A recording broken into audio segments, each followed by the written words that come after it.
Hello, a very warm welcome to all the students of the Amrit पाठशाला on the YouTube learning platform. आप सभी का the अमृत पाठशाला में हार्दिक स्वागत है। आज बच्चों हम डिस्कस करेंगे chapter number 2 of biology, control and coordination. आइए डिस्कस करते हैं। चैप्टर नंबर 2 है कंट्रोल एंड कोऑर्डिनेशन, जिसे हम लोग हिंदी में नियंत्रण एवं समन्वय कहते हैं। ओके, आइए आगे पढ़ते हैं। कंट्रोल एंड कोऑर्डिनेशन क्या है और इसके अंदर हमें क्या क्या पढ़ना है, तो आइए डिस्कस करते हैं।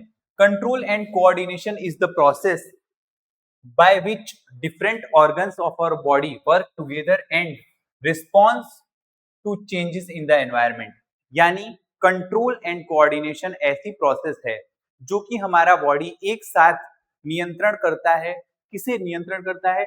डिफरेंट ऑर्गन्स को, अलग अलग अंगों को क्या करता है? रिस्पॉन्स के against to change in the environment. अगर कोई भी एनवायरनमेंट में चेंज आ रहा है हमारे बॉडी के थ्रू, वर्क टुगेदर, ये क्या करता है? Control and coordination is the process by which different organs, हमारे अलग अलग अंग हमारे बॉडी को एक साथ काम करवाते हैं to response and respond to change in the environment, और हमारे वातावरण में चेंज को रिस्पॉन्ड करते हैं। जैसे इसे अगर हिंदी में समझना चाहेंगे तो नियंत्रण एवं समन्वय वह प्रक्रिया है जिसके द्वारा हमारे शरीर के विभिन्न अंग आपस में मिलकर कार्य करते हैं तथा वातावरण में होने वाले परिवर्तन के प्रति प्रतिक्रिया देते हैं।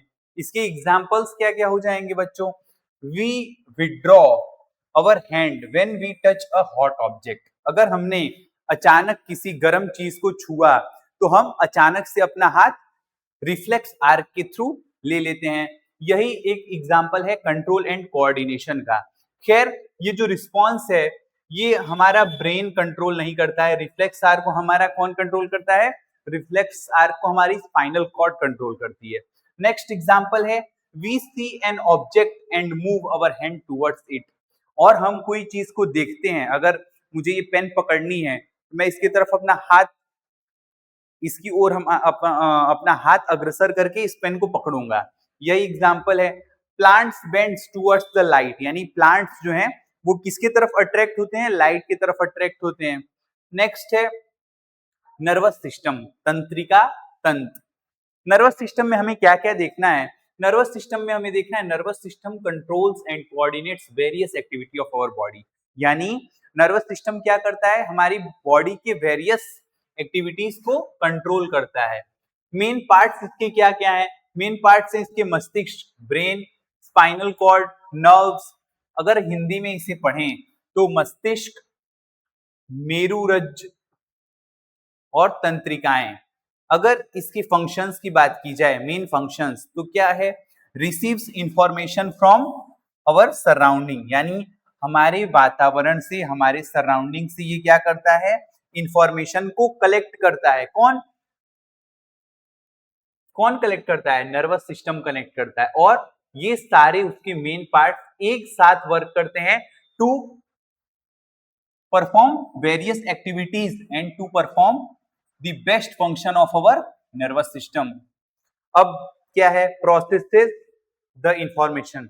पहले क्या किया उसने? रिसीव की इंफॉर्मेशन, डेटा कलेक्ट किया, देन प्रोसेस की इंफॉर्मेशन, उसे हमारे समझने योग्य बनाया, sends instruction to the muscle and glands.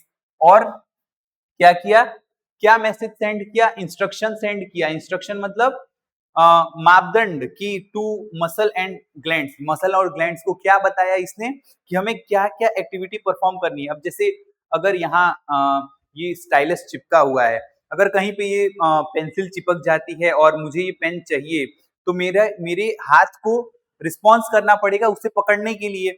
सो ये क्या हुआ? पहले रिसीव किया इंफॉर्मेशन हमने सराउंडिंग से, मैंने पहले पेन को देखा, फिर प्रोसेस द इंफॉर्मेशन, मुझे पता चला कि, और मुझे ये दिमाग में आया कि इस पेन के क्या क्या यूज हैं। Sends instruction to muscles and glands, और मैंने इच्छुक होकर इस पेन को पकड़ना चाहा तो अपने हाथ को अग्रसर किया इस पेन को पकड़ने के लिए। Then helps the body response appropriately, और फिर इस पेन को मैंने यूज किया और आपको पढ़ा रहा हूं। सो ऐसे हमारा नर्वस सिस्टम चलता है, जिसमें ब्रेन, स्पाइनल कॉर्ड, नर्व्स एक साथ मेन पार्ट्स हमें क्या करते हैं, नर्वस सिस्टम को सपोर्ट करते हैं और यही तंत्रिका तंत्र को चलाते हैं। सो नेक्स्ट हम देखेंगे कि न्यूरॉन क्या होता है, यानी तंत्रिका कोशिका क्या होती है।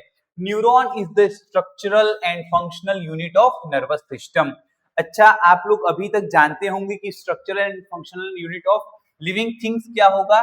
Structural and functional unit of life क्या होगा, structural and functional unit of life आप सभी जानते हैं। Structural and functional unit of life क्या है, सेल है, सेल है। लेकिन अगर हमारे स्ट्रक्चरल एंड फंक्शनल यूनिट इसकी नर्वस सिस्टम की यहां पर बात की जाए, तंत्रिका तंत्र की बात की जाए, तो क्या हो जाएगा, कोशिका हो जाएगा, तंत्रिका कोशिका हो जाएगा, न्यूरॉन हो जाएगा। उसका आंसर क्या हो जाएगा, न्यूरॉन हो जाएगा। सो तंत्रिका कोशिका यानी न्यूरॉन तंत्रिका तंत्र की संरचनात्मक एवं क्रियात्मक इकाई है। स्ट्रक्चर ऑफ न्यूरॉन, अच्छा स्ट्रक्चर अब देखते हैं, डीपली समझेंगे स्ट्रक्चर क्या है इसका। देखिए इसका स्ट्रक्चर देखिए, ये सेल मेम्ब्रेन है। ये फर्स्ट ऑफ ऑल तो ये पूरी पूरी न्यूरॉन की बॉडी है, न्यूरॉन बॉडी है। इसमें ये सेल मेम्ब्रेन है, डेंड्राइट्स है, branches like structure are known as dendrites. ये मेन ब्रांच को एक्सॉन कहेंगे। देन ये सेल बॉडी है, पूरी बॉडी को सेल बॉडी कहा जाएगा। ये एक्सॉन हिलकॉक है, यानी अगर एक्सॉन की जो चोटी होगी, हिल होगी, उसे हम लोग एक्सॉन हिलकॉक कहेंगे। ओलिगोडेंड्रोसाइट, ओलिगोडेंड्रोसाइट यानी अगर दो से ज्यादा ब्रांच है तो हम लोग इसको ओलिगोडेंड्रोसाइट कहेंगे। और इसी एक्सॉन बॉडी पे ये मोटे मोटे से स्ट्रक्चर अटैच होते हैं, इसे हम लोग शीथ कहते हैं। और इस शीथ को अगर प्रॉपरली नाम दिया जाए तो इस शीथ को हम लोग कहते हैं माइलिन शीथ। और अगर जहां माइलिन शीथ नहीं प्रेजेंट है, कई ऐसी जगह जैसे ये है, ये है, ये है, ये है, ये है और ये है, तो इसे क्या कहा जाएगा, नोड ऑफ रनवियर कहा जाएगा। क्या कहा जाएगा, नोड ऑफ रनवियर।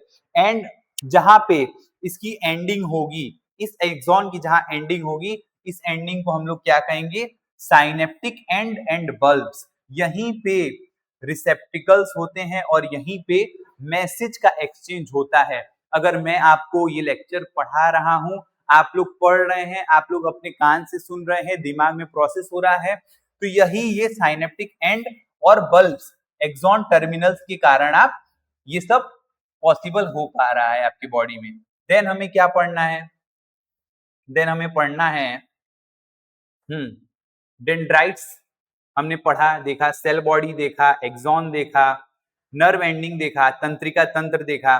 फंक्शंस इसके क्या क्या हैं, डेंड्राइट्स जो है वो रिसीव करता है इंफॉर्मेशन को, डेंड्राइट्स क्या करता है, इंफॉर्मेशन को रिसीव करता है। सेल बॉडी क्या करता है, प्रोसेस करता है। जो ये सेल बॉडी है, अब ध्यान से समझिएगा, ये सेल बॉडी है, सेल बॉडी क्या कर रहा है, ये प्रोसेस को, इंफॉर्मेशन को प्रोसेस कर रहा है।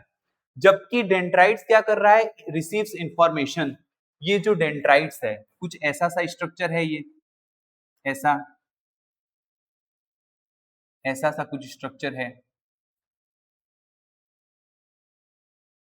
ऐसा सा स्ट्रक्चर है, कुछ ऐसा ऐसा सा स्ट्रक्चर है।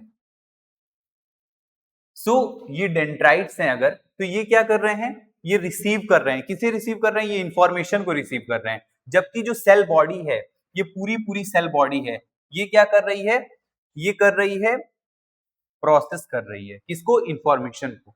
नेक्स्ट नेक्स्ट है हमारा एक्सॉन। एक्सॉन क्या करता है, carries nerve impulse away from the cell body. अब ये एक्सॉन जो है, एक्सॉन क्या करता है, ये कैरी कर रहा है, ये कैरियर का काम कर रहा है, एज अ कैरियर। एक्सॉन ने क्या किया, कैरी किया मैसेज को, किसको, इंपल्स को, away from the cell body. Cell body अगर यहाँ किसी इंपल्स, यहाँ कोई इंपल्स आया, इंपल्स का मैसेज आया, अगर हमारा ब्रेन कुछ प्रोसेस कराना चाह रहा है, यहाँ अगर कोई मैसेज आया, चाहे यहाँ मैसेज रिसीव हुआ, तो अगर एक बॉडी से दूसरे बॉडी, एक न्यूरॉन बॉडी से दूसरी न्यूरॉन बॉडी को अगर कोई मैसेज ट्रांसमिट करना है तो वो कौन करेगा, वो एक्सॉन कराएगा, यानी carries nerve impulse away from the cell body from one neuron to another neuron, ये एक्सॉन कराएगा। नर्व एंडिंग क्या करेंगी, ये transfer the signal from another neuron और मसल ग्लैंड। अब one neuron to another, cell body में अंदर अंदर कौन करा रहा था, एक्सॉन करा रहा था। अब नर्व एंडिंग यानी एक न्यूरॉन सेल से दूसरे न्यूरॉन सेल या एक न्यूरॉन सेल से मसल ग्लैंड को कौन सिग्नल देगा, वो नर्व एंडिंग सिग्नल देंगी। इंपॉर्टेंट पॉइंट अब क्या क्या है, डायरेक्शन ऑफ द इंपल्स, ध्यान से समझिएगा इंपल्स की डायरेक्शन क्या होती है।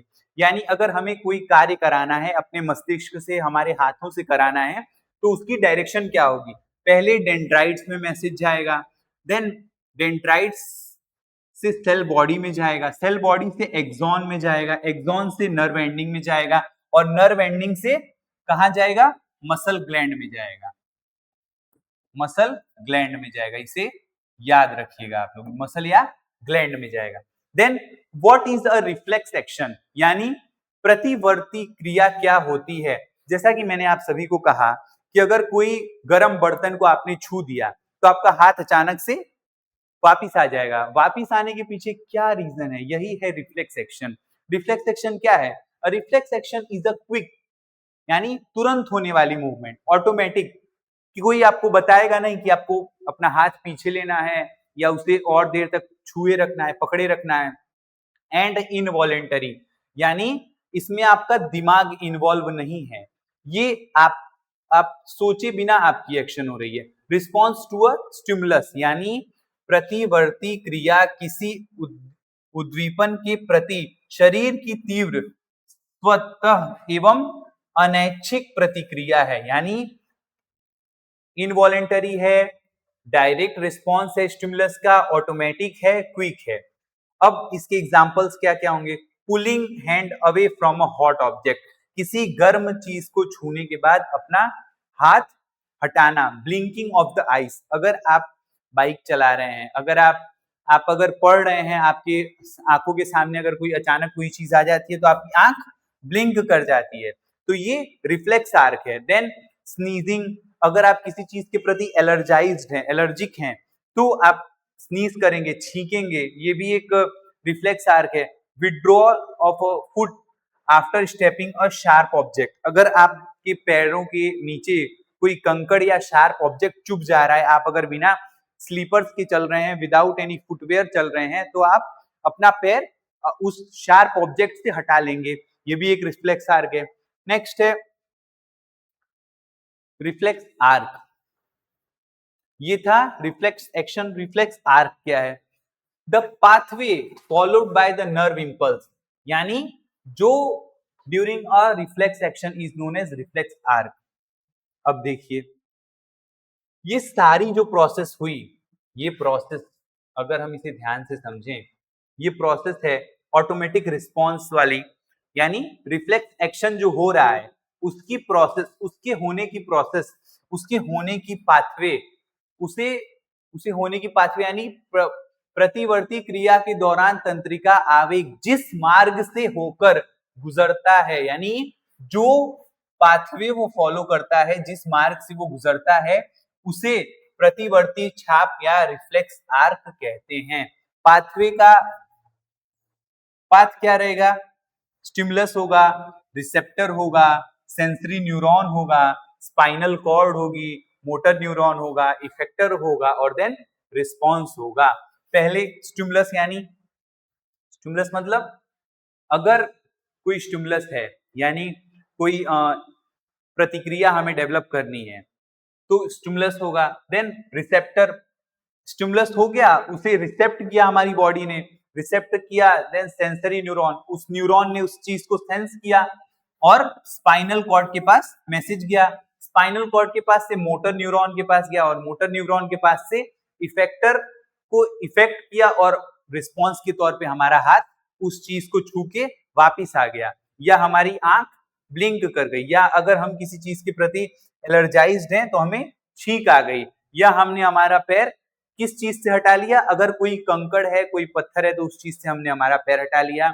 हाथ को खींच लिया गर्म चीज से, छींक आ गई, या ब्लिंकिंग ऑफ आईज हो गया। ठीक, नेक्स्ट है, ये पाथवे हमने समझ लिया। एग्जाम्पल क्या है इसका? टचिंग अ हॉट ऑब्जेक्ट, जैसा कि हमने पहले देखा, हॉट ऑब्जेक्ट देखा, स्किन रिसेप्टर्स ने उसे रिसेप्ट किया, सेंसरी न्यूरॉन ने उसको मैसेज भेजा, स्पाइनल कॉर्ड को, स्पाइनल कॉर्ड ने मोटर न्यूरॉन को मैसेज भेजा, और मोटर न्यूरॉन ने क्या किया? एक्शन आर्म मसल को रिफ्लेक्स आर्क के थ्रू मैसेज भेजा कि तुरंत जल्दी अपना हाथ हटाना है, और यहां से हमारा हाथ उसकी रिजल्टेंट, हमारा हाथ विड्रॉ हो गया वहां से। Okay, next, why is reflex action fast? क्यों ऐसा है कि रिफ्लेक्स एक्शन फास्ट है? इसके पीछे क्या रीजन है? So reflex action are mainly coordinated by the spinal cord, यानी जो रिफ्लेक्स एक्शन है वो मेनली किससे कोऑर्डिनेटेड है? वो मेनली स्पाइनल कॉर्ड से कोऑर्डिनेटेड है।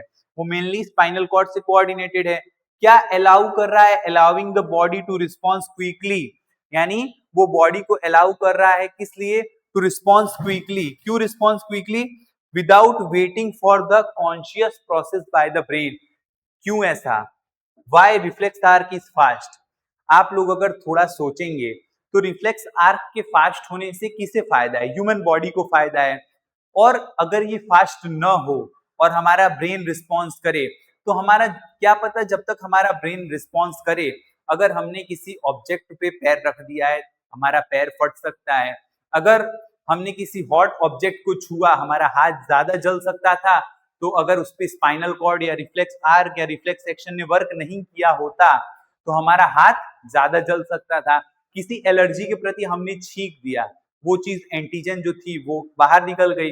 अगर ऐसा नहीं होता तो हम वो चीज हमारे बॉडी में जाके और नुकसान करती। That's why reflex arc is fast and needful to the body. Next, human brain, मानव मस्तिष्क, मोस्ट इंपॉर्टेंट टॉपिक, आप लोग इसे ध्यान से समझिएगा। इंपॉर्टेंट क्यों इंपॉर्टेंट है? इसका डायग्राम आ सकता है आपके 10th सीबीएसई में या यूपी बोर्ड में। The brain is the main coordinating centre of our nervous system. जो ब्रेन है यानी मानव मस्तिष्क तंत्र का प्रमुख नियंत्रण एवं समन्वय केंद्र है। यानी the brain is the main coordinating centre of our nervous system. हमारे नर्वस सिस्टम का मेन कोऑर्डिनेटिंग सेंटर क्या है? मेन कोऑर्डिनेटिंग सेंटर है ब्रेन, मानव मस्तिष्क। It is protected by skull. ये किससे किससे प्रोटेक्टेड है? स्कल से, यानी खोपड़ी से। सेरेब्रोस्पाइनल फ्लूइड यानी सीएसएफ, मस्तिष्क मेरुरज द्रव, यानी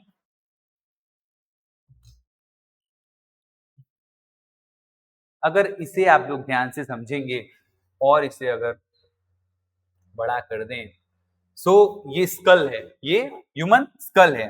अगर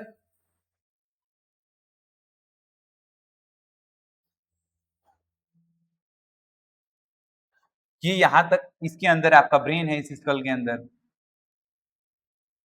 ये स्कल है। ठीक, इस स्कल के अंदर यहाँ पे यहाँ पे यहाँ पे आपका क्या भरा रहेगा? सीएसएफ भरा रहेगा। इस येलो पोर्शन में आपका क्या भरा रहेगा? सेरिब्रोस्पाइनल फ्लूइड भरा रहेगा। और ये सेरिब्रोस्पाइनल फ्लूइड क्या करता है? आपके ब्रेन को मैकेनिकल शॉक से बचाता है। अगर आपके सर पे कोई चीज गिर जाती है या लग जाती है, तो ये स्कल तो आउटर कवरिंग है, ये स्कल इनर कवरिंग है, बट जो मैकेनिकल एब्जॉर्बर, शॉक एब्जॉर्बर का जो काम करता है वो ये सेरिब्रोस्पाइनल फ्लूइड करता है, यानी सीएसएफ करता है। इसे आप लोग ध्यान से समझ लीजिए। देन नेक्स्ट क्या है?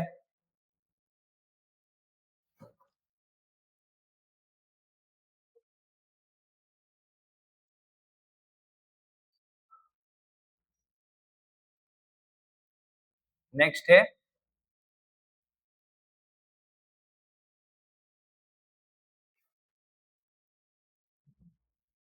नेक्स्ट है major parts of our brain, यानी मस्तिष्क के प्रमुख भाग।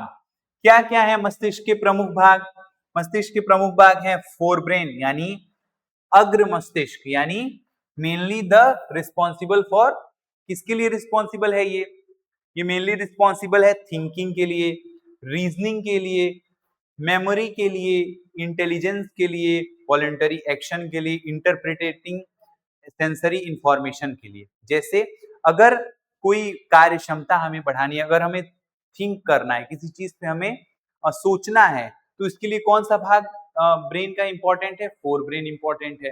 रीजनिंग, अगर कोई रीजन देना है, अगर किसी चीज के लिए हमें रिस्पॉन्स करना है, उसके लिए रीजनिंग इंपॉर्टेंट है। मेमोरी, अगर हमें कोई चीज याद करनी है या अपने दिमाग में उसे बसाना है, उसके लिए मेमोरी है। देन इंटेलिजेंस यानी बुद्धिमत्ता के लिए इंपॉर्टेंट है फोर ब्रेन, मेजर फंक्शन करता है। वॉलेंटरी एक्शन यानी जो हमारे वॉलेंटरी एक्शन है उसके लिए इंपॉर्टेंट है। इंटरप्रिटेटिंग सेंसरी इंफॉर्मेशन के लिए इंपॉर्टेंट है। नेक्स्ट है सेरेब्रम। सेरेब्रम क्या है? The cerebrum is the largest part of human brain. ये आप लोग याद रखिएगा, सेरेब्रम क्या है? लार्जेस्ट पार्ट है किसका? ह्यूमन ब्रेन का। It controls thinking, learning, memory, voluntary movement, interpretation of sensory information. ये भी वो सारे काम करता है जो सारे काम कौन कर रहा था? आपका फोर ब्रेन कर रहा था। फोर ब्रेन ने भी तो यही किया है। नेक्स्ट, सेरेब्रम हो गया। अब मिड ब्रेन क्या करता है? मिड ब्रेन क्या करता है? मध्य मस्तिष्क भी जिसे हम कहते हैं। मिड ब्रेन क्या करता है? The mid brain controls some reflex movement associated with, अगर मिड सेरेब्रम और फोर ब्रेन की कार्य एक है, तो मिड ब्रेन क्या करता है? मिड ब्रेन हमारे रिफ्लेक्स मूवमेंट्स को कंट्रोल करता है। जो किसके किसके रिफ्लेक्स मूवमेंट को कंट्रोल करता है? आईज के रिफ्लेक्स मूवमेंट को, ईयर के रिफ्लेक्स मूवमेंट को और हेड के रिफ्लेक्स मूवमेंट को। नेक्स्ट, हिंड ब्रेन यानी पश्चिम मस्तिष्क। इट कंसिस्ट मेनली ऑफ, ये किसका किसका बना है? ये सेरिबेलम का बना है, यानी अनुमस्तिष्क का बना है। सेरिबेलम और सेरिब्रम में डिफरेंस है। सेरिब्रम फोर ब्रेन का पार्ट है और सेरिबेलम किसका पार्ट है? हिंड ब्रेन का पार्ट है। ये आप लोग याद रखिएगा। सेरिबेलम का वर्क फंक्शन क्या क्या है? सेरिबेलम क्या क्या कर सकता है? बैलेंस कर सकता है, पोस्चर मेंटेन कर सकता है, प्रिसीजन ऑफ मूवमेंट यानी कहाँ जाना है एग्जैक्ट एक्यूरेसी मेंटेन रखने में इसका काम रहता है। आपकी बॉडी पोस्चर यानी आप सीधे खड़े रह रहे हैं, आपकी बॉडी लैंग्वेज कैसी है, आप सुन रहे हैं, अगर आप लेक्चर अटेंड कर रहे हैं तो सोए पड़े हैं या लेट के देख रहे हैं या बैठ के देख रहे हैं, कितनी कॉन्शियसनेस के साथ देख रहे हैं आप, अगर आप झुक के देख रहे हैं कि सीधे स्ट्रेट बैठ के देख रहे हैं, ये सारा फंक्शन कौन करता है? आपका हिंड ब्रेन का सेरिबेलम पार्ट करता है। सेरिब्रम किसका पार्ट है? फोर ब्रेन का पार्ट है। देन पॉन्स, इसको पॉन्स वरोली भी कहा जाता है। क्या कहा जाता है?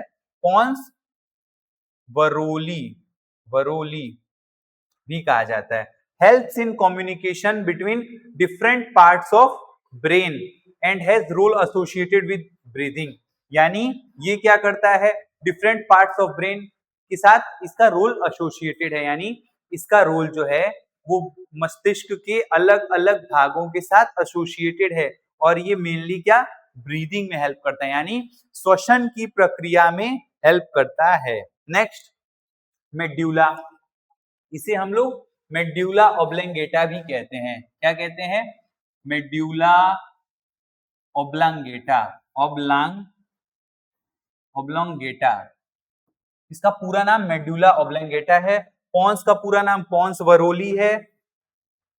नेक्स्ट, हाँ, ये क्या कर रहा है? कंट्रोल कर रहा है इनवॉलेंटरी एक्टिविटीज, जो अपने हाथ में एक्टिविटीज नहीं है, जैसे हमारे heart beat.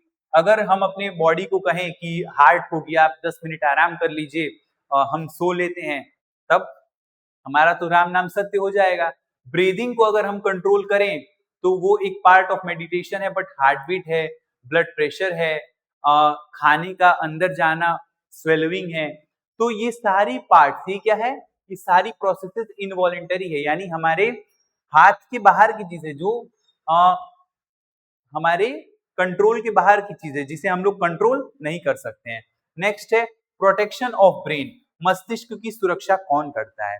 The brain is protected by skull meaning cerebrospinal fluid, जिसे हमने सेरेब्रो स्पाइनल फ्लूइड CFS भी कहा। CFS क्या था? CFS यहां हमने देखा कि ये जो येलो पोर्शन है, ये येलो पोर्शन है, यही CSF है। ये येलो पोर्शन जो है ये CSF है और ये किससे भरा, ये आउटर स्कल है और ये इनर स्कल है और जो बीच में येलो फ्लूइड है ये सेरेब्रोस्पाइनल फ्लूइड है। तो हमने सेरेब्रोस्पाइनल फ्लूइड का फंक्शन पढ़ा।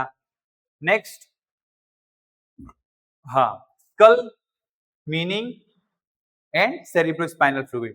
The skull provide mechanical protection while the cerebrospinal fluid helps cushion of the brain. यानी अगर मैकेनिकल प्रोटेक्शन हमारा स्कल प्रोटेक्ट कर रहा है, अगर हमारे ब्रेन को ये मैकेनिकल इंजरी से अगर बचा रहा है, स्कल बचा रहा है, देन जो सेरेब्रोस्पाइनल फ्लूइड है वो हमारे ब्रेन को कुशन दे रहा है, यानी एज अ क्या वर्क कर रहा है? As a shock absorber work कर रहा है। नेक्स्ट, स्पाइनल कॉर्ड, यानी मेरुदंड भी जिसे कहते हैं और रज्जु भी कहा जाता है। और the spinal cord extends from the brain through the vertical column, यानी हमारे ब्रेन से और वर्टिकल कॉलम जो बन के आ रही है, ऐसे आपने ये स्ट्रक्चर कहीं ना कहीं देखा होगा, वो किसका पार्ट है? ये आपका फोर ब्रेन हो जाएगा, फोर ब्रेन, ये मिड ब्रेन और ये हिंड ब्रेन और ये स्पाइनल कॉर्ड हो जाएगी आपकी। तो स्पाइनल कॉर्ड की डेफिनेशन हमने क्या पढ़ी? स्पाइनल कॉर्ड की यही तो डेफिनेशन पढ़ी हमने कि it is extended from brain through the cerebral column, और यहाँ ये किससे घेरा हुआ रहेगा? ये सेरिब्रल कॉलम से घेरा हुआ रहेगा। और कहां से कहां तक एक्सटेंड हुआ रहेगा? ये हिंड ब्रेन से लेके और बॉडी के वर्टेब्रल कॉलम के थ्रू वो रहेगा, एक्सटेंडेड रहेगा। फंक्शंस क्या क्या है इसके? It carries nerve impulse between the brain and body, ये बॉडी के डिफरेंट हिस्सों में से क्या करता है? Carries nerve impulse. ये जो नर्व इंपल्स है इसे कौन कैरी कर रहा है? Between brain and body, brain और बॉडी के बीच की नर्व इंपल्स कौन कंडक्ट कर रहा है? Spinal cord. Acts as a major centre for reflex action, और यही स्पाइनल कॉर्ड क्या करती है? Acts as a major function and major centre for the reflex action. Reflex action का मेजर फंक्शन कौन परफॉर्म कर रहा है? सो वो परफॉर्म कर रही है हमारी स्पाइनल कॉर्ड। ध्यान से इसे याद रखिएगा। Then how do nervous tissue cause action. अब हमें ये पढ़ना है कि हमने ये पढ़ा स्पाइनल कॉर्ड है क्या, कहां से निकल रही है, क्या कर रही है। अब हमें ये देखना है कैसे कर रही है। How do nervous tissue cause action, यानी ये जो एक्शन हो रहा है इस एक्शन को वो कैसे कॉज कर रही है। तो आइए समझते हैं ये कैसे कर रही है। व्हेन स्टिमुलस इज डिटेक्टेड, यानी जब हमें कोई ठंडा या गर्म चीज डिटेक्ट हो रही है हमारे बॉडी के द्वारा, स्टिमुलस रिसेप्ट हुआ, रिसेप्टर के द्वारा पास गया, इलेक्ट्रिकल इंपल्स क्रिएट हुई, यानी इलेक्ट्रिकल इंपल्स हमारी बॉडी ने जनरेट की, नर्वस सिस्टम के पास वो इंपल्स गई और नर्वस सिस्टम ने उस सिस्टम को मोटर न्यूरॉन के पास भेजा, देन मसल के पास भेजा और रिस्पॉन्स, और उसके रिस्पॉन्स में हमने क्या किया? अपने हाथ को पीछे खींच लिया। यही इसी के लिए इतना पापड़ बेलना पड़ रहा है। इतनी लंबी प्रोसेस किसके लिए है? To response the muscle, to cause the and to least down दी, किसको लीस्ट डाउन करने के लिए? टू लीस्ट डाउन दी जो मैकेनिकल डैमेज होने वाला है हमारा हॉट ऑब्जेक्ट से, शार्प ऑब्जेक्ट से, उसे लीस्ट डाउन करने के लिए क्या किया जा रहा है?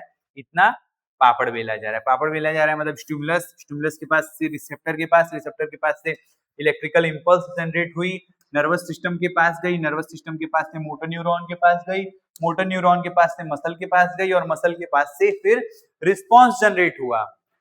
For example when we touch something hot, receptacles in the skin detect the stimulus and the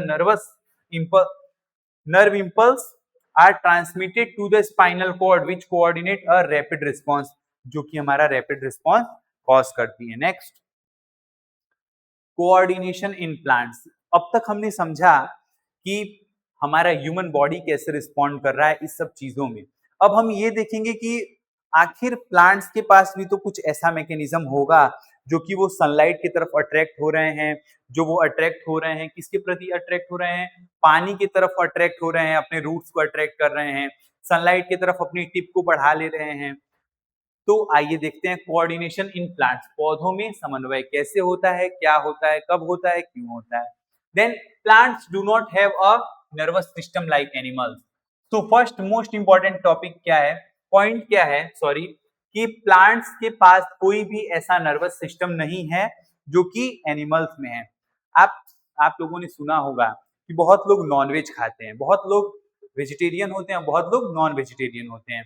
कहने पे अगर किसी से आप पूछेंगे कि आप नॉन वेजिटेरियन हैं, तो अगर उनकी सहमति है कि अगर वो नॉन वेजिटेरियन हैं, तो वो क्या कहते हैं कि अगर हम उस नॉनवेज को नहीं खाएंगे तो और कौन खाएगा, उनकी संख्या ज्यादा हो जाएगी। सो आप क्या समझ रहे हैं, हमने ये देखा कि किसी भी चीज को अगर हम खाते हैं, अगर वो प्लांट सोर्स से आ रही है तो क्या होगा, उसे उसके पास नर्वस सिस्टम है नहीं, उसे दर्द का एहसास नहीं होगा। बट इफ अगर वो एनिमल है तो उसे पेन होगा, क्या क्या होगा, पेन होगा, रिजेक्ट करेगा उसका बॉडी। किस चीज को रिजेक्ट करेगा, अगर उसे जबरदस्ती पकड़ के लाना पड़ेगा, रिजेक्शन करेगा उसका बॉडी, पेन में आएगा, वो ग्रीफ में आएगा, ग्रीफ यानी दर्द में आएगा, ये सब प्रोसेसेस होंगी उसके बॉडी में। तो उसका साइड इफेक्ट हमारे पे भी होगा जब हम खाएंगे उसे। तो नेक्स्ट क्या है, ये तो हो गया वेज नॉन वेज पे। They coordinate their activity mainly through, plants कैसे कोऑर्डिनेट करते हैं अपने एक्टिविटी को, प्लांट हार्मोन्स के थ्रू, ग्रोथ मूवमेंट्स के through and changes in cell growth. Then plant response to stimulus such as light, gravity, water, touch and chemicals. इसमें सारे tropism, इसमें कुछ ट्रॉपिज्म होते हैं जो कि इन्वॉल्व होते हैं। जैसे अगर लाइट के प्रति कोई रिस्पॉन्स है तो उसे फोटोट्रॉपिज्म कहा जाएगा। इसे ध्यान से लिख लीजिएगा, फोटोट्रॉपिज्म। लाइट के प्रति किसी मूवमेंट को फोटोट्रॉपिज्म कहा जाएगा। ग्रेविटी को जियोट्रॉपिज्म कहा जाएगा, जियोट्रॉपिज्म। वाटर को क्या कहा जाएगा, हाइड्रोट्रॉपिज्म।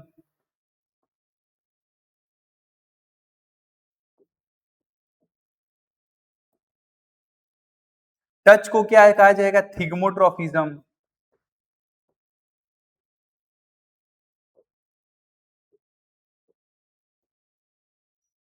और केमिकल्स को क्या कहा जाएगा, कीमोट्रॉपिज्म।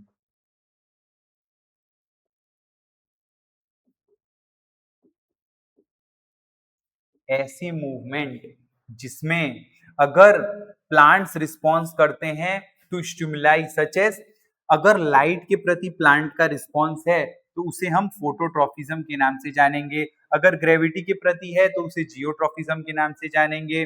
अगर वाटर के प्रति है तो उसे हाइड्रोट्रॉपिज्म के नाम से जानेंगे। अगर टच के प्रति है, टच यानी प्लांट्स होते हैं, अगर आपने कोई कुकुरबिट बोया है, कुकुरबिट यानी कि आपने कोई लौकी का पौधा बोया है, बॉटल गार्ड बोया है, अगर आपने बॉटल गार्ड लगाई है तो आप देखेंगे कि बॉटल गार्ड किसी चीज को पकड़ के खड़ी होगी, यानी वो अपना टेंड्रिल ग्रो कर लेगी, ऐसे ऐसे बाल जैसा स्ट्रक्चर होगा जो पकड़ के खड़ी होगी।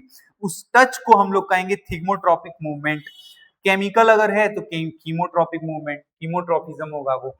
देन नेक्स्ट है प्लांट हार्मोन। प्लांट में कौन कौन से हार्मोन्स हैं, तो प्लांट्स में केमिकल सब्सटेंस हैं जो रेगुलेट करते हैं ग्रोथ एंड डेवलपमेंट को, उसी को हम लोग प्लांट हार्मोन कहेंगे। Those chemicals which response to the chemical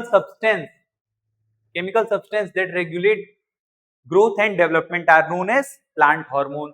most important plant hormone कौन कौन से हैं, oxygen, gibberellin, cytokinin, abscisic acid, ethylene. अब इसके फंक्शन क्या क्या है? ऑक्सीन का क्या फंक्शन है? Promotes cell growth involve in phototropism. ये क्या करता है? सेल ग्रोथ को प्रमोट करता है। और फोटोट्रॉपिज्म, आगे हमने समझा फोटोट्रॉपिज्म क्या था कि लाइट के प्रति जो स्टिमुलाई पैदा हो रही है प्लांट की, वही तो फोटोट्रॉपिज्म है। उसके लिए रिस्पॉन्सिबल कौन सा हार्मोन है? ये आपके एमसीक्यू में आ सकता है। कौन सा हार्मोन है? ऑक्सीन है। Promotes growth of stem. Growth of stem, stem की ग्रोथ को कौन प्रमोट कर रहा है? तो जिब्रेलिन है। याद रखिएगा, ये भी एमसीक्यू में आ सकता है। साइटोकाइनिन क्या कर रहा है? सेल डिवीजन को प्रमोट कर रहा है। ये आपका मोस्ट इंपॉर्टेंट टॉपिक हो सकता है बोर्ड एग्जाम के लिए। और क्या है? साइटोकाइनिन क्या कर रहा है? प्रमोट कर रहा है सेल डिवीजन को। देन एब्सिसिक एसिड क्या कर रहा है? Inhibit growth. इनहिबिट यानी दो वर्ड होते हैं, इनिशिएट, इनिशिएट यानी स्टार्ट करना, बिगिन, बीइंग, स्टार्ट करना, बिगिनिंग। और इनहिबिट यानी रोकना, इनहिबिट यानी रोक देना। ये स्टॉप कर देता है, रोक देता है किसको? ग्रोथ को। Involve in stomatal closure. ये क्या करता है? इनहिबिट ग्रोथ, ये ग्रोथ को बंद कर देता है। और क्या करता है? ये इन्वॉल्व इन स्टोमेटल क्लोजर। और जो स्टोमेटल मूवमेंट होती है किसके लिए? ट्रांसपिरेशन के लिए, उसे उसके लिए भी एब्सिसिक एसिड रिस्पॉन्सिबल है। इथाइलिन क्या करता है? Promote fruit ripening. Fruit ripening में किसका रोल है? इथाइलिन का। नेक्स्ट 13th टॉपिक है आपका ट्रॉपिक मूवमेंट्स, अनुवर्ती गतियां। जैसे a tropic movement is directional growth movement of a plant part in response to an external stimuli, यानी बाहरी उद्दीपन की दिशा के अनुसार पौधे के किसी भाग की वृद्धि आधारित गति को अनुवर्ती गति यानी ट्रॉपिक मूवमेंट कहते हैं। तो आइए इसे डिटेल में पढ़ते हैं। जैसे अगर फोटोट्रॉपिज्म है, हमने आगे पढ़ा, तो प्रकाशानुवर्तन, ये प्रकाश के कारण हो रहा है। Growth movement in the response to light, आगे हमने समझा। Shoot bends towards the light, अगर ये प्लांट है, ये अगर प्लांट है,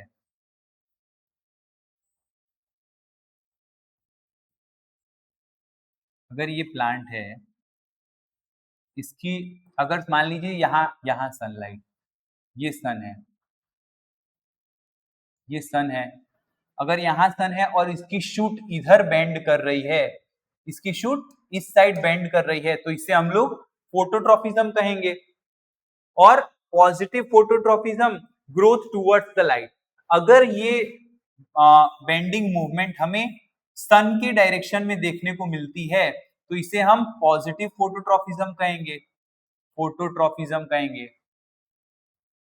और अगर ये मूवमेंट हमें अवे फ्रॉम द सनलाइट, अगर ये मूवमेंट हमें ऐसे ना मिलते हुए इस ओर मिलेगी, इस ओर, तो हम इसे क्या कहेंगे? नेगेटिव फोटोट्रॉपिज्म कहेंगे, नेगेटिव फोटोट्रॉपिज्म। अब क्या है? जियोट्रॉपिज्म। फर्स्ट है हमारा फोटोट्रॉपिज्म, लाइट को हमने देखा पॉजिटिव नेगेटिव। देन जियोट्रॉपिज्म, और इसे हम लोग ग्रेविटी ट्रॉपिज्म भी कहते हैं, गुरुत्वानुवर्तन, यानी ग्रोथ रिस्पॉन्स टू ग्रेविटी। ऐसी ग्रोथ, ऐसी बढ़त जो कि हमें ग्रेविटी के रिस्पॉन्स में प्लांट शो करता है। रूट्स जो है जनरली पॉजिटिव जियोट्रॉपिज्म होते हैं। ये तो हमने ऊपर के भाग में देखा। अब पौधे के नीचे का भाग क्या करता है? अगर ये मिट्टी है, ये सॉइल है, अगर रूट्स ऐसे बढ़ रहे हैं, अगर रूट्स इस दिशा में बढ़ रहे हैं, ऐसे की ओर बढ़ रहे हैं, तो इसे पॉजिटिव जियोट्रॉपिज्म कहेंगे, पॉजिटिव जियोट्रॉपिज्म। जैसा कि यहाँ लिखा है, roots generally positive geotropism, roots geotropism करते हैं, और शूट्स जनरली नेगेटिव जियोट्रॉपिज्म। जबकि आप देखेंगे ये रूट्स जो है वो किस साइड बढ़ते हैं? रूट्स इस साइड बढ़ते हैं, negative geotropism, sorry positive geotropism. और शूट क्या करते हैं? ये अप साइड बढ़ते हैं, ये नेगेटिव जियोट्रॉपिज्म। जियोट्रॉपिज्म यानी tropic movement towards the, tropic movement किसके towards the earth is known as geotropism. अब क्या है हाइड्रोट्रॉपिज्म, यानी जलानुवर्तन, growth movements in response to water, जो ग्रोथ मूवमेंट है किसकी, प्लांट बॉडी की, in response to water is termed as hydrotropism. इसका एग्जांपल क्या होगा, रूट्स ग्रोथ, जो जड़ की ग्रोथ है, किसके, पौधे के जड़ की ग्रोथ टूवर्ड्स किसकी ओर, सोर्स ऑफ वाटर, पौधे के जड़ की ग्रोथ किसके तरफ हो रही है, किसके तरफ हो रही है, पानी की ओर हो रही है। अब आप लोग ध्यान से समझिए कि अगर ये एक पौधा है, ये पहले तो सॉइल सरफेस है, ये सॉइल सरफेस है, यहाँ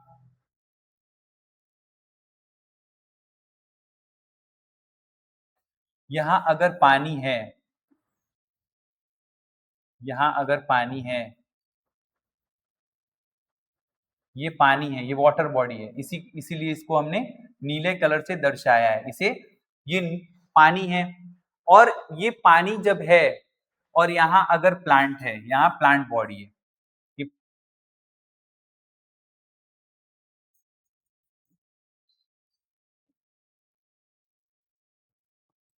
ये प्लांट के रूट्स हैं। अगर इस रूट की मूवमेंट आपके इस डायरेक्शन में होती है, वाटर की डायरेक्शन में होती है, तो इसी को हम लोग क्या कहेंगे, हाइड्रोट्रॉपिज्म कहेंगे। Growth movement in response to water, यानी पानी की तरफ जो रूट्स की मूवमेंट है, उसी रूट्स की मूवमेंट को हम लोग क्या कहेंगे, उस रूट्स की मूवमेंट को हम लोग हाइड्रोट्रॉपिज्म कहेंगे। नेक्स्ट है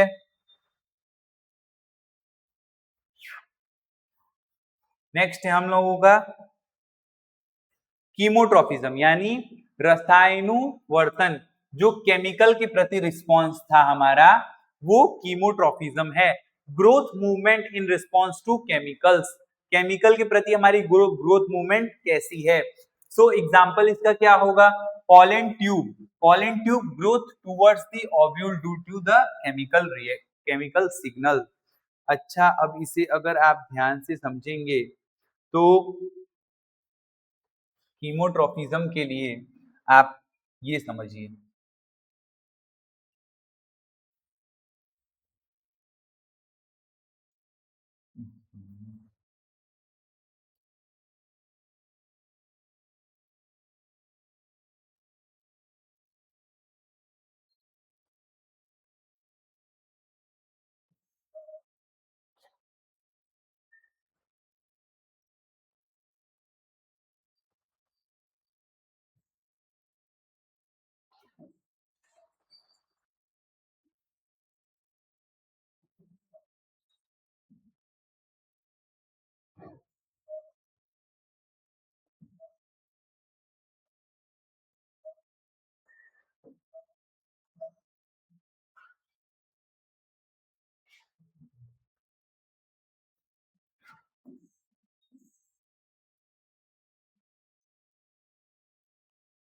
ये क्या है, ये पेटल है,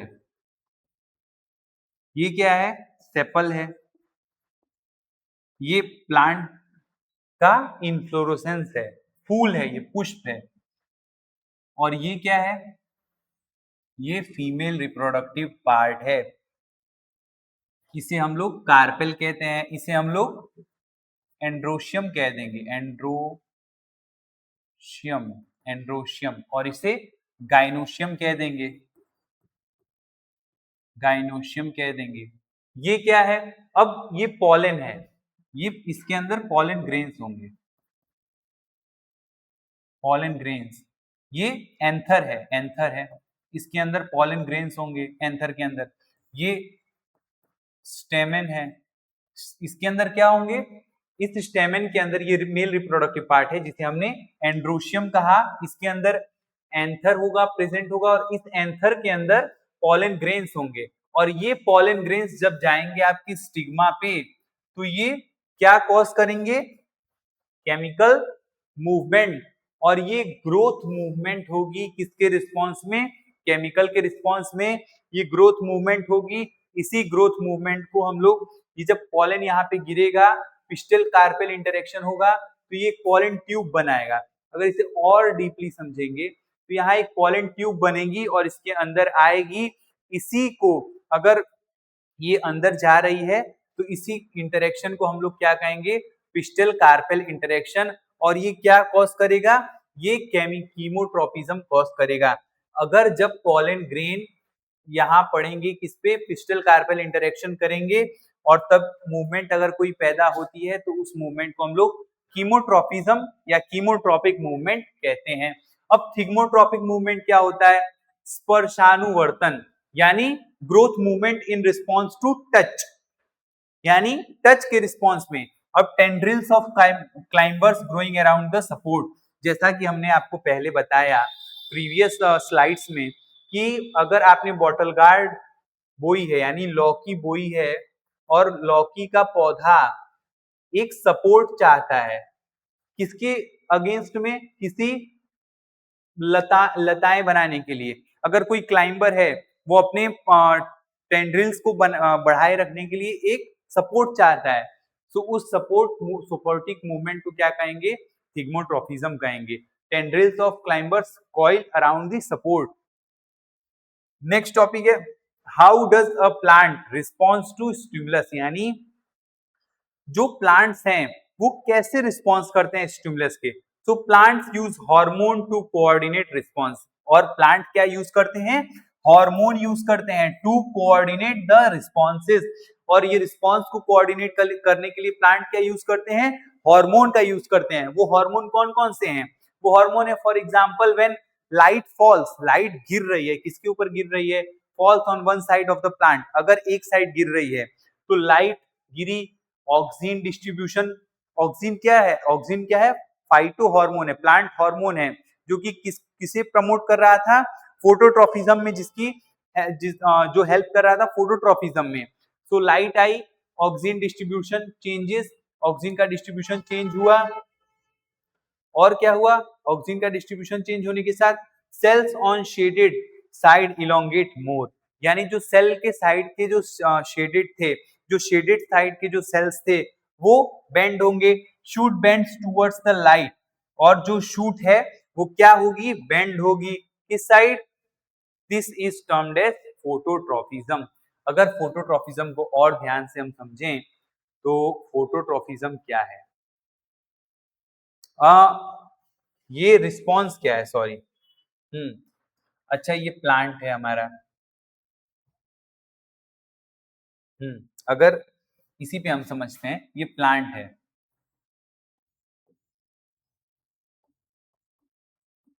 ये प्लांट है, ये उसकी रूट्स है। अब अगर यहां सन है,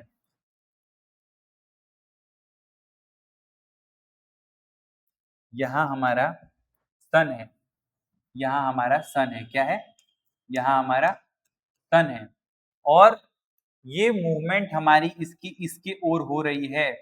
सो अगर हमारा शूट इलोंगेट कर रहा है इस साइड, तो इसकी जो लेंथ है वो बढ़ जाएगी, इधर के सेल्स की लेंथ बढ़ जाएगी, ये लेंथ ज्यादा हो जाएगी, और इसी डिस्ट्रीब्यूशन और इसी ऑक्सीजन डिस्ट्रीब्यूशन चेंज में जो शेडेड साइड के इलोंगेट हो जाएंगे, यानी ये जैसे अगर आप इसे और ध्यान से समझें तो ये ऐसे रहा होगा पहले, और ये मुड़ते मुड़ते मुड़ते मुड़ते मुड़ते मुड़ते ऐसे मुड़ गया है। अगर ये मुड़ रहा है और इधर, फिर से समझिए, अगर ये ऐसे है तो इस साइड शेड है, इस साइड शेड है और इस साइड लाइट पड़ रही है, प्रॉपर लाइट इस साइड पड़ रही है, प्रॉपर लाइट इस साइड पड़ रही है और इस साइड शेडेड एरिया है, तो ये कुछ टाइम बाद ये ऐसे हो जाएगा, ये ऐसे हो जाएगा, और ये जो पार्ट है वो इलोंगेट हो जाएगा।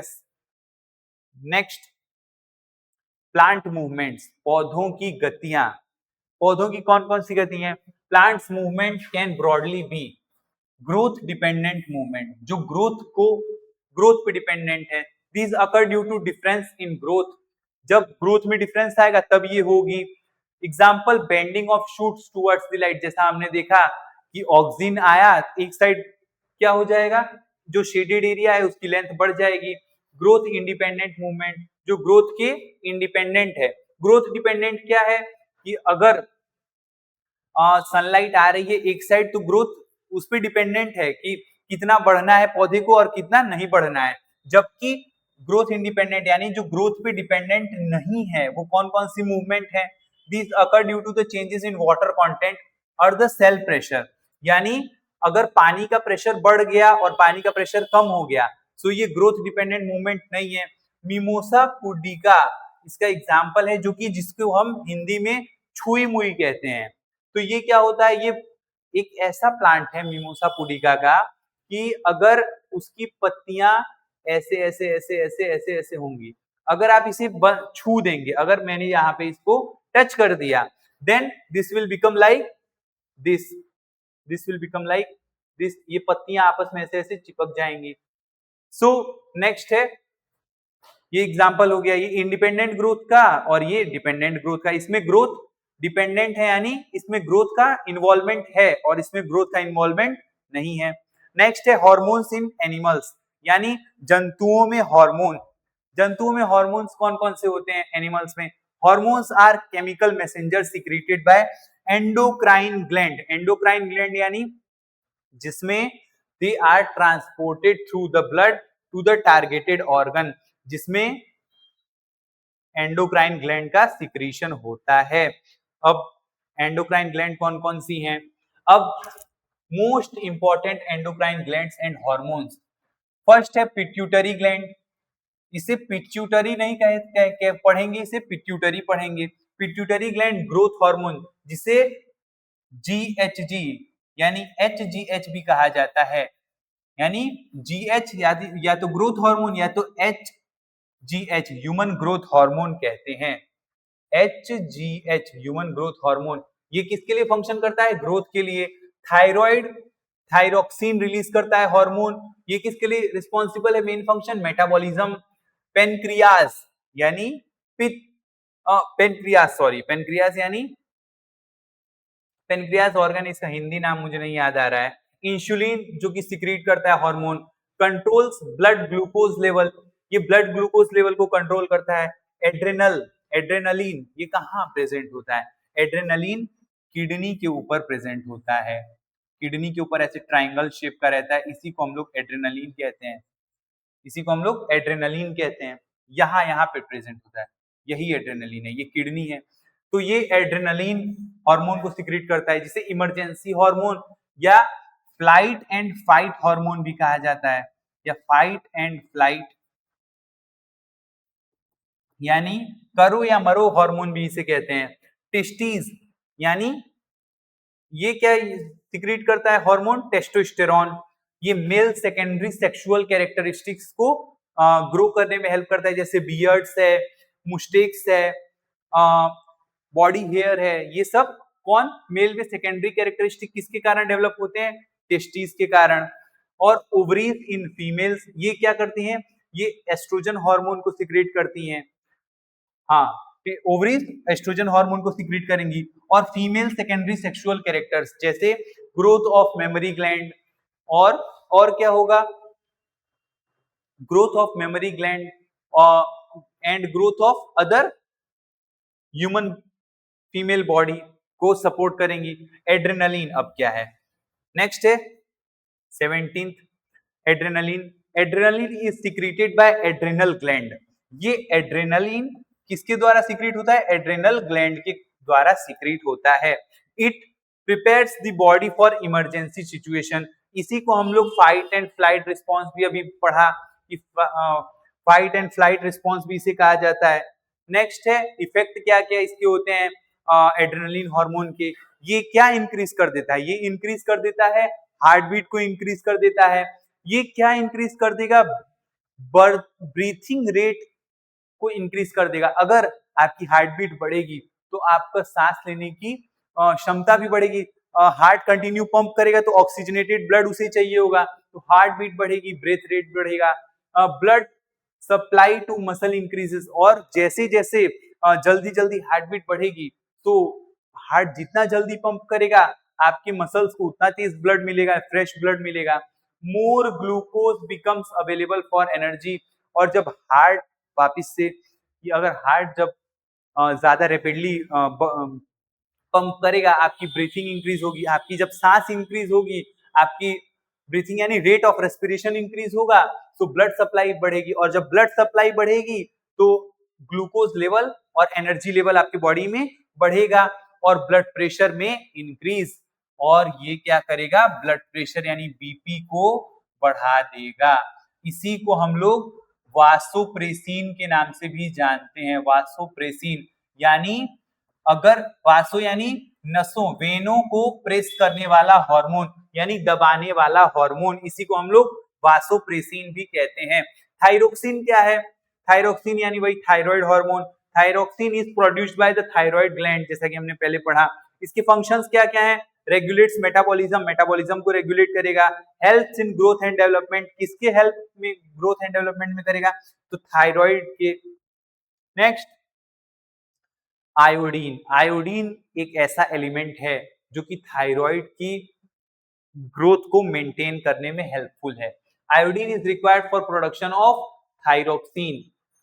थायराइड हमारे गले में एक ग्लैंड होती है जिसे थायराइड कहा जाता है। Iodine deficiency reduce thyroxine produce production.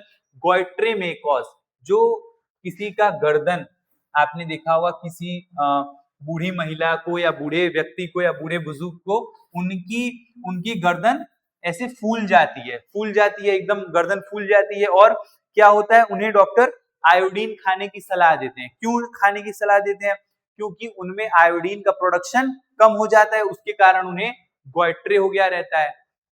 अब नेक्स्ट है इंसुलिन। इंसुलिन का वर्क क्या है, इंसुलिन कहां से सिक्रीट होता है, सिक्रीटेड बाय पेनक्रियास, पेनक्रियास से सिक्रीट होता है। ये क्या करता है, ये रेगुलेट करता है ब्लड ग्लूकोज लेवल को, ब्लड ग्लूकोज लेवल को मेंटेन करता है। अगर किसी आदमी को डायबिटीज है तो आपने सुना होगा उसे इंसुलिन का इंजेक्शन लगता है। Why insulin injection is injected to the patient who are diabetic? So this is the reason why the insulin is injected to the people who are diabetic. Why? Because it helps in maintaining and regulates the blood glucose level in the body. Insufficient insulin production or ineffective insulin action can result in diabetic mellitus. यानी जब आपके body में क्या नहीं maintain हो पाएगा, insulin नहीं maintain हो पाएगा, तो आपको किसकी समस्या हो सकती है, डायबिटीज मेलिटस की समस्या हो सकती है। नेक्स्ट टॉपिक है हमारा फीडबैक मैकेनिज्म, प्रतिपुष्टि तंत्र, यानी the production of many hormones, यानी ज्यादा से ज्यादा हार्मोन्स का production is regulate through feedback mechanism.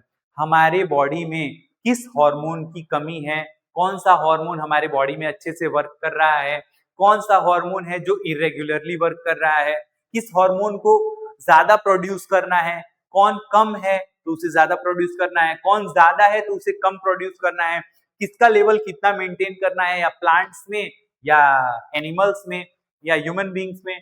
तो वो सारा मैकेनिज्म जो मैकेनिज्म के थ्रू वर्क करता है, उसी मैकेनिज्म को हम लोग फीडबैक मैकेनिज्म कहते हैं। फीडबैक मैकेनिज्म का एग्जांपल है थायरोक्सिन। लो थायरोक्सिन होगा तो पिट्यूटरी कहाँ है, हमारे ब्रेन में है। पिट्यूटरी स्टिमुलेशन भेजेगा किसको, थायराइड स्टिमुलेशन को, थायराइड को मैसेज भेजेगा, और थायराइड क्या करेगा, ज्यादा से ज्यादा थायरोक्सिन हार्मोन को सिक्रीट करेगा। When thyroxine gland level become adequate, यानी जब थायरोक्सिन का लेवल पूर्ण रूप से संतुष्टजनक, यानी एडुकेट यानी जितना रिक्वायरमेंट में है उतना मिलेगा, then the stimulation is reduced, तब क्या होगा, स्टिमुलेशन रिड्यूस हो जाएगी। It helps maintain the stable internal environment. ये क्या करेगा, ये किसके लिए, जो इंटरनल एनवायरनमेंट है, हमारे बॉडी का जो इंटरनल टेम्परेचर है, उसके मेंटेनेंस के लिए ये अति आवश्यक है। नेक्स्ट है nervous system, nervous control versus hormonal control. अब क्या है नर्वस कंट्रोल, क्या क्या है, use electrical impulses and neurotransmitter. क्या क्या यूज कर रहा है, यूज कर रहा है न्यूरो इलेक्ट्रिकल इंपल्स को यूज कर रहा है, न्यूरो ट्रांसमीटर को यूज कर रहा है, यूजुअली वेरी फास्ट, ये कभी कभी बहुत फास्ट हो सकता है। Effects are generally short lived, but इसके जो इफेक्ट है वो कुछ समय के लिए रहते हैं। ट्रेवल्स थ्रू द न्यूरॉन्स, और ये न्यूरॉन्स के थ्रू ट्रेवल करता है। यूजफुल फॉर रैपिड रिस्पॉन्स, और ये रैपिड रिस्पॉन्स के लिए यूजफुल करता है। पहला क्या है, इलेक्ट्रिकल इंपल्स जनरेट करेगा, न्यूरोट्रांसमीटर इन्वॉल्व होंगे। Third point, usually very fast, बहुत तेज हो सकता है, जनरली शॉर्ट लिव, कुछ समय, अल्प समय के लिए ये रहता है। ट्रैवल थ्रू द न्यूरॉन्स, ये न्यूरॉन्स से ट्रैवल करता है। और लास्ट पॉइंट क्या है, यूजफुल फॉर रैपिड रिस्पॉन्स, तुरंत रिस्पॉन्स के लिए यूजफुल है। देन हार्मोनल कंट्रोल क्या क्या है, अब इसमें डिफरेंस क्या क्या है ये हम समझ रहे हैं। हार्मोनल कंट्रोल क्या है, यूज केमिकल रिस्पॉन्स, ये केमिकल रिस्पॉन्स यूज कर रहा है, जबकि नर्वस सिस्टम क्या यूज कर रहा है, इलेक्ट्रिकल इंपल्स। ये यूजुअली स्लोअर है, ये क्या है, धीमा है, स्लो है, किसके कंपैरिजन में, नर्वस कंट्रोल की, ये फास्ट है, जबकि effect can be longer and lasting, यानी ये देर से होगा और देर तक होगा, यानी इसे होने में भी समय लगेगा और ये जब हो जाएगा तो देर तक असर करेगा hormonal control. Then fourth point क्या है, hormones travel mainly through the blood, यानी जो हार्मोन होंगे वो किसके थ्रू ट्रैवल करेंगे, ब्लड के थ्रू ट्रैवल करेंगे। और ये जो नर्वस सिस्टम के सिग्नल्स थे ये किसके थ्रू ट्रैवल कर रहे थे, तो ये ट्रैवल कर रहे थे न्यूरॉन्स के थ्रू, याद रखिएगा। Then fifth and most important point, useful for growth, metabolism and long term regulation, यानी हार्मोन किसके लिए रिस्पॉन्सिबल है, लॉन्ग टर्म रेगुलेशन के लिए। सो आपका chapter number 2 control and coordination dear students आज ओवर होता है, इसे ध्यान से आप लोग पढ़िए। वेरियस मूवमेंट जो है, थिग्मोट्रोफिज्म, जियोट्रोफिज्म, कीमोट्रोफिज्म, फोटोट्रोफिज्म और हिंड ब्रेन हमने पढ़ा, फोर ब्रेन पढ़ा, मिड ब्रेन पढ़ा, सेरिबेरम और सेरिबेलम में हमने डिफरेंस समझा। ये सारे डिफरेंस को अच्छे से समझ के, पढ़ के, याद करके आप लोग पढ़िए। All the very best wishes for your future. Thank you.